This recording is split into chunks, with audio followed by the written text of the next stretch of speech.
What's up, everyone? Aaron Nagler here for PackersNews.com, live on Facebook after the Packers win yet another one in overtime. That's right. After winning at Lambeau against the Tampa Bay Buccaneers in overtime, they come to Cleveland, and after being down 21-7 in the fourth quarter, storm back and take the 27-21 victory against the winless Cleveland Browns to keep their postseason hopes alive. That's right. The dagger has not yet been administered to the Green Bay Packers. They live to fight yet another day. And of course, all eyes will be on Aaron Rodgers in the next 48 hours when he presumably will be getting a scan on his shoulder and then possibly being brought back off of injured reserve. Who would have thought Hundley more overtime wins than Rodgers? Yes, well, that's why wins and losses are not a quarterback statistic. I think that pretty much seals the deal in that regard. Can we get a happy week? Let's roll. Mike, you can be as happy as you want. Packers go 3-0. Vikings go 0-3 equals division champs. Duncan, let's slow down. Let's all slow down just a little bit. Lucky again against the worst team in the league. Lucky again against the worst team in the league was the only time they've played the worst team in the league. So they couldn't be lucky again against them because they only played it one time. Let's see. I'm drinking one to Brett Hundley. You should be. I mean, that kid, I asked him after the game, what is it about crunch time that seems to bring it out of him? Because you cannot deny, for all his faults and issues and maybe, things he doesn't do great in the game, down in and down out, he, without question, plays his best football when he absolutely needs to, when the team absolutely needs him to.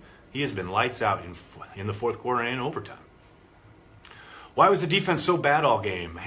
Mostly because of injuries in the secondary. They couldn't even line up. And then you throw that in with the fact that they could not get to the quarterback. The Cleveland Browns spent a whole lot of money on their offensive line this offseason, and it showed. The Packers couldn't sniff the quarterback. You throw those two things together, and it's a bad recipe. Obviously, you got the big turnover there in overtime to set up the victory, but for the most part, yeah, they did not look good today at all. Who were my players of the game? I'd probably go with Brett Hundley. I go with Trevor Davis because you got to give him for that big return to set things up. I don't really think I can give anybody on defense a player of the game just because they were not very good. Carolina tough even with Rodgers. Michael, I couldn't agree more. They couldn't beat the Panthers last time they went down there. Rodgers missing a wide open Randall Cobb that would have won the game for them right at the end. So it's no gimme. There's no doubt about that. It's no guarantee. The Panthers are a tough team. They have a very good defense. Packers are going to have their work cut out for them, no doubt. Defense is the problem. We have no secondary. Jared, that's actually pretty true, seeing as not only do they not have a secondary, they have no healthy secondary. I think, with Devon House's injury, it sure looks like that is going to be a significant injury. It's his back. He was already dealing with a shoulder, didn't practice all week. It's going to be a big surprise if we see him back again this year. With Matthews finally starting to actually play, is this still... Matthews has been playing very well all year. You guys, you don't see sacks and you think he's not playing well. He is playing very good football. He has not been productive when it comes to sacking the quarterback, which obviously is what he gets paid lots of money to do.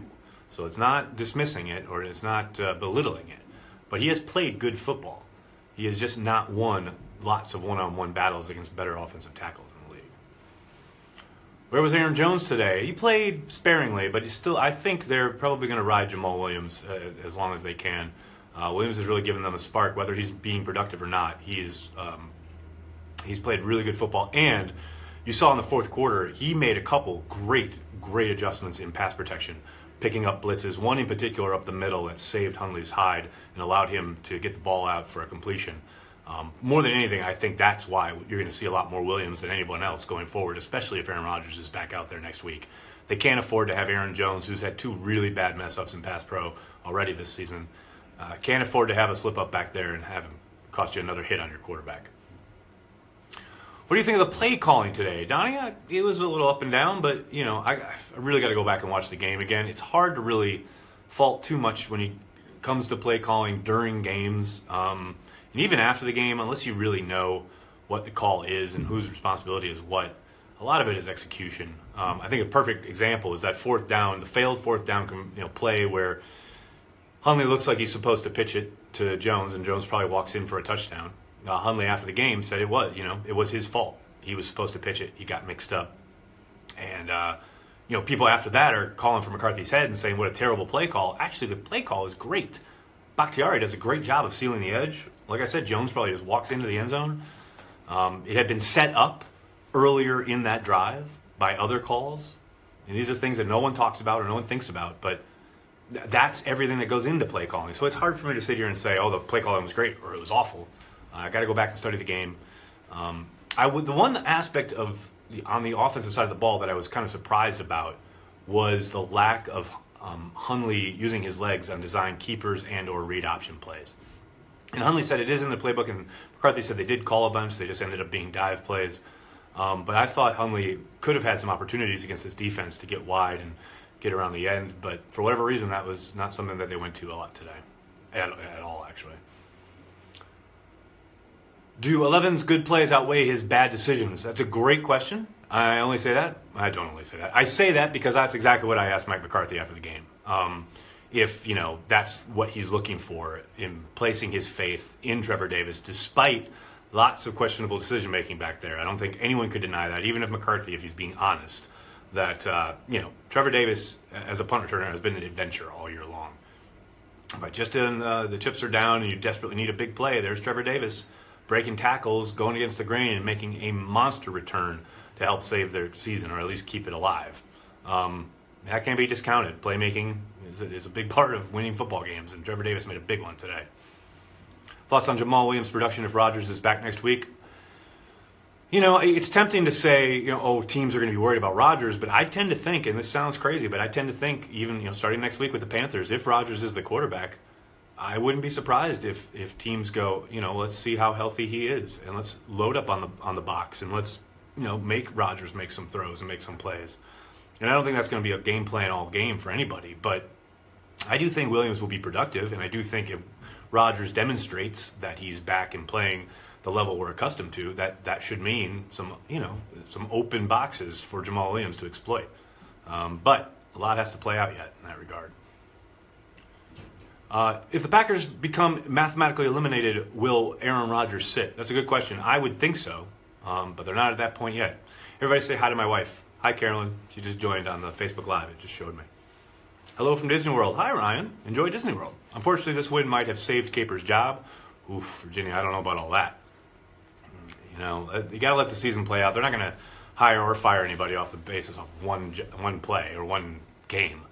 But, it was not a good performance all around from the defense. Regardless of the fact that they won, there was a whole lot going on as far as miscommunication and guys not being able to line up, etc. You got to let the season play out. I don't think this job cost or saved Capers anything. Hi, Carolyn. We're rather safeties. Oh, sorry, they go too fast. I don't think you can fire coaches, not all of them anyway, when you have made the playoffs 8 years in a row, more than half your starters have missed multiple games all year. It's true, and I get that. However, lots of teams have injury issues that they're dealing with year in and year out. And I understand they made the playoffs 8 years in a row, but you do have the issue then when you look at the playoffs and their exits from them and the continual, the kind of, repeating theme of Dom Capers' defenses being exploited in the playoffs. So that's part of what you're looking at. But I do agree that it's, overzealous maybe to be calling for firings for a team that is, still in the hunt to go to the playoffs for their 9th season in a row, which would be an NFL record. Lindsay, is Rodgers itching to play? Yes. Remember when you said there's no way Rodgers comes back? Ralph, you bet I do. Hey, he's not back yet. We'll see. It certainly didn't help Capers' cause. I agree. No way we're going to win against the Panthers with that kind of defense. I tend to agree. What was that? We should get Leroy Butler, defensive coordinator. Well, Leroy Butler has to want to coach first. And you remember when he first stopped playing, and I think he took a year or two off, and then he was kind of a coaching intern / assistant for a season and a half or so. I just don't think that was for him. The coach's life is a grind, and some guys are into it, some guys aren't. And I just don't think that was up Leroy's alley. Are you doing the opening night of The Last Jedi? Am I? You bet I am. Do you know when his examination is? Oh, you're talking about Rodgers. Sometime in the next 48 hours, I would think. They'd have to obviously get him ready for Wednesday's practice. How bad is the injury to House? Andy, all the Packers would say is that it was a back injury, but it certainly didn't look good at all. So we'll have to wait and see, but I'll be surprised if we see him again this season. I'm sure my neighbors thought I lost my mind. I was screaming at the TV. That tends to happen in close games that go to overtime that your team wins. Beating a winless team in overtime is nothing to be proud of. I don't see anyone saying they're proud of it. It's survive and advance. The Packers have been in playoff mode for the last 3 weeks. And they've won the games, the last 2 of them, in overtime, both against bad teams. Now they get Aaron Rodgers back. You know, can't get too high, can't get too low. That's how McCarthy preaches it, and that's how the Packers are. They certainly weren't beating their chests in the locker room after the game. You win. It's a W. It counts. Whether you think they shouldn't be proud of it or not. That's just a fact.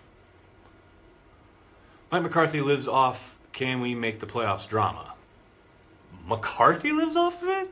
If anything, McCarthy completely downplays it and doesn't talk about it. He's the one who says, we got to get to 10 wins, and other than that, nothing else matters. I think we in the media try and pump it up because it feeds into what fans want to hear, and people are, incessantly clicking on stories about it. I mean, I'm guilty of it. I know that. I mean, you got to produce what people want to read, and what people want to read is what their team has a chance of doing. But McCarthy is the last one who wants to talk about it, ever. This is the NFL. The Packers won 3 of 4. What else matters? They stayed alive. I tend to agree.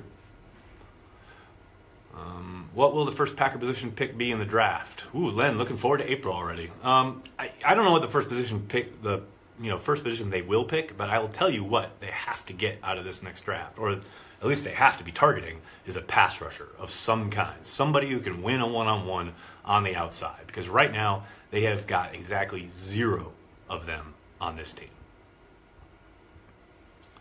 Did Adams run straight out of the stadium? Sean, it sure looked like it.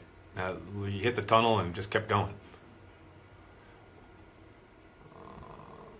Why do you always talk bad about Mike? Why do we always talk bad about Mike? I don't know. I think fans just... it was funny. I tweeted out what guts it took to call that play that he called on 3rd and 6, and someone said, oh, yeah, no doubt Rodgers called that. It's like... Mike McCarthy, there are lots of Packer fans who he'll never get credit for anything. And then when something goes wrong, he gets blamed for everything. So that's life in the NFL. That's life in the fishbowl that is Green Bay. It's now a week-to-week league. I agree, Matt. Absolutely. You just survive in advance every week, week in and week out. Why is there no early game adjustments? It's a good question, Thad. I think especially on the offensive side of the ball, after the initial... drive that ended up in a touchdown due to a broken coverage from the Browns. You saw them get into that 2nd and long because of the sack on what was supposed to be a rollout, and they just never adjusted after that. Now, you got to give the Browns some credit. They did a great job of mixing things up. Corey Linsley this week mentioned that they, more than any other defense that he looked at on film this year, they did more disguising and switching and kind of just spinning the wheel, so to speak, when it comes to coverages and fronts. So they threw a lot at the Packers and a lot at Hundley. And, it showed early. They were a little overwhelmed, I think, and really kind of struggled to find something that worked. But, heck, they got to the 4th quarter. They started spreading it out, started letting Hundley go to work on some of the short stuff, and it all started to click. Let's give props to the good plays and picking up the game. Enough armchair quarterbacking after the game. Wise words. Cut Clay to sign Adams? No, they're going to cut Clay. What I think most likely they will do is extend Clay and try and reduce his cap hit. Although what I think you're probably intimating is that they can cut him without penalty, meaning he's owed $15 million salary next year, and they can cut him without any cap penalty. But I don't think that's going to happen because he's still one of the more athletic, effective guys on defense. He may not be getting to the quarterback as regularly as he did as a younger man, but he's still a valuable piece to the defense, and just simply cutting him would be unwise. Do they need to get a tight end this offseason? Cameron, they need to get a few tight ends this offseason. I do think that's a position that needs to be looked at carefully and probably needs an overhaul. Has Hundley's trade value improved? And possibly, but I doubt they would trade him at this point after they've kind of gone through what they've gone through. They've developed him into a guy that they know, yeah, he's not going to take over a game. He's not going to be Aaron Rodgers, but they can win some games with him if Rodgers happened to go down again, say next year, when Hundley is due to have a pretty reasonable, salary, couple hundred, $400,000. Might as well keep him around, right? Unless you get bowled over by some trade offer. I don't think that's going to happen though. But as most cases when it comes to not just the Packers, but the NFL in general, the Packers players are much more valuable to them than they are to other teams. So it's hard to see teams giving up much of anything for Brett Hundley, even with his improved play.